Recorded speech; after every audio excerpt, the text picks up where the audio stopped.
45 రోజుల్లో Indiramma model house నిర్మిస్తామని MLA Thudi Megha Reddy అన్నారు. ఈ సందర్భంగా ఎమ్మెల్యే మీడియాతో మాట్లాడుతూ తెలంగాణ రాష్ట్రంలో కాంగ్రెస్ పార్టీ అధికారంలోకి వచ్చిన తర్వాత రేవంత్ రెడ్డి ప్రమాణ స్వీకారం అనంతరం ఇందిరమ్మ ఇండ్లు ఎలక్షన్ మేనిఫెస్టోలో కాంగ్రెస్ పార్టీ చెప్పినట్లుగా deputy AE housing department Wanaparthy పట్టణంలో మిగతా మండలాలలో కూడా మోడల్ హౌజులు ఏర్పాటు చేస్తున్నామన్నారు. ఇప్పుడున్న మార్కెట్ రేట్ ప్రకారంగా ఇండ్లు 40 నుంచి 45 రోజుల్లో హౌసింగ్ డిపార్ట్మెంట్ వారు ఇంటి నిర్మాణం పూర్తి చేస్తారని ఎమ్మెల్యే తెలిపారు. ప్రతి నియోజకవర్గానికి 3500 ఇళ్లు, ఎస్సీ ఎస్టీలకు 6 లక్షల రూపాయలు, అదేవిధంగా బీసీలకు 5 లక్షల రూపాయలు ఇస్తామన్నారు.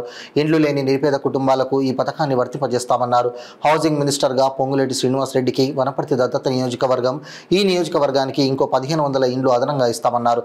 ఇచ్చిన మాట ప్రకారం ఇందిరమ్మ ఇండ్లను ఇస్తున్నందుకు సీఎం రేవంత్ రెడ్డికి ఎమ్మెల్యే మేఘారెడ్డి ధన్యవాదాలు తెలిపారు.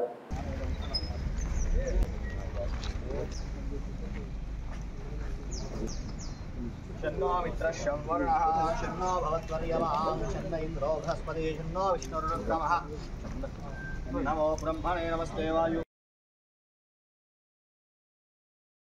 అందరికీ నమస్కారం.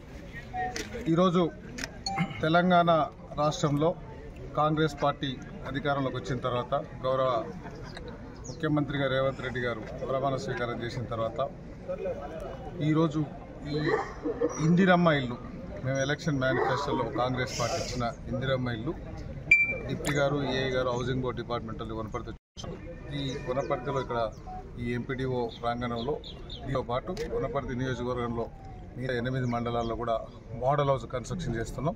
దానికి మార్కెట్ రేట్ ఏముందో, ఆ మెటీరియల్ రేట్ ఏముందో, ఆ కాంపోనెంట్స్ ఏముందో దాని ప్రకారం మోడల్ చేసి వితిన్ 40-45 డేస్లో కంప్లీట్ చేస్తారు మా డిపార్ట్మెంట్ వాళ్ళు. దాంతోపాటు తెలంగాణ ప్రజలకు, వనపర్తి ప్రజలకు మేము ఎలక్షన్ల ముందల పాలిటెక్నిక్ నామినేషన్ వేసిన రోజు కూడా కాంగ్రెస్ పార్టీ అభ్యర్థిగా నేను చెప్పినా మా ముఖ్యమంత్రి గారు చెప్పారు, ఇందిరమ్మ ఇండ్లు ఇచ్చిన వాళ్ళందరూ కాంగ్రెస్ పార్టీకి మాకు వేయండి, డబల్ బెడ్రూమ్ ఇచ్చిన వాళ్ళంతా బీఆర్ఎస్ కోట్లు వేయాలని చెప్పినాం. సో ఇందిరమ్మ ఇండ్లు ఇంతకుముందు స్వాతంత్రం వచ్చినప్పటి నుంచి మొత్తం తెలంగాణ రాష్ట్రంలో మరీ ముఖ్యంగా వనపర్తిలో ఇందిరమ్మ ఇండ్లు చాలా ఇచ్చున్నాం. 9.5 ఏళ్లలో ప్రజలు చాలా కోల్పోయినారు, సొంత ఇంటి కళ చేయలేకపోయినారు. అప్పుడున్న ముఖ్యమంత్రి కేసీఆర్ మీకు ఇంట్లో అర్జెంట్ డబుల్ బెడ్రూమ్ కావాలి, మీ ఇంటికి అత్తగారింటికి అల్లుడు సేడ పండుకురాలి, మేకనడ కట్టాలి, గొర్రెలు అబద్ధాలు చెప్పి వాళ్ళన్నీ పోయిర్రు. మేము మాత్రం ప్రతి నియోజకవర్గానికి 3500 ఇండ్లు, సో ఆ ఇండ్లకు సంబంధించిన ఈ మోడల్ హౌస్ చేస్తున్నాం. ఎస్సీ ఎస్టీలకైతే 6 లక్షలు, మిగతా కులాలకైతే 5 లక్షలు చొప్పున మేము ఇస్తున్నాం. ఒక డ్రాయింగ్ గీసేసి మోడల్ హౌస్ ఈ 5 లక్షలు అవుతుంది అనే దాని కోసమే మోడల్ చేస్తున్నాం. అది కాకుండా బెనిఫిషియర్స్ సొంతం ప్లాట్ ఉండి కొంచెం పెద్దగా కట్టుకొని దానికి తోడు వాళ్ళు డబ్బులు వేసుకుంటే కూడా ఏం అభ్యంతరం లేదు, అవన్నీ రిలాక్సేషన్స్ ఉంటాయి. ఈ ఇందిరమ్మ ఇండ్లు వనపర్తి నియోజకవర్గంలో ఇండ్లు లేని ప్రతి నిరుపేద పార్టీలకు అతీతంగా ఏ విలేజ్లో అయినా టౌన్లో అయినా ఇండ్లు లేని వాళ్ళకి ఫస్ట్ ప్రయారిటీ కింద ఇండ్లు ఇవ్వాలని మేము ప్లాన్ చేస్తున్నాం.